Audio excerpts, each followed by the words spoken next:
Ibinahagi ni Kim Cho ang favorite feature niya sa kanyang leading man na si Paolo Avellino. Sa isang press con, agad tinukoy ni Kim ang expressive eyes ng aktor. Kahit umano hindi siya magsalita, parang may pinapahiwatig yung eyes niya, ani Kim. Kasi 'di ba, eyes are the windows of the soul.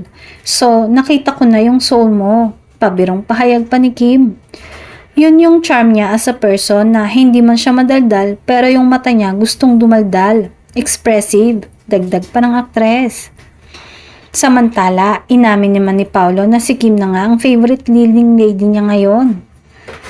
Actually, now that I think about it, parang never lumagpas ng 2 beses kung katrabaho yung mga leading ladies sa series or sa movie na sa pagkakaalala ko. Siguro yung sagot ko dyan, parang hindi nakakasawang katrabaho si Kim. Hindi siya talaga nakakasawang katrabaho. Say naman ng netizens, naku baka may mag-ingay na Paunin fans. Ngayon lang kasi nagsisilabasan kung anong naging totoong estado ng naging relasyon ni na Paolo at Janine. Kaya siguro daw this time ay matitigil na ang issue.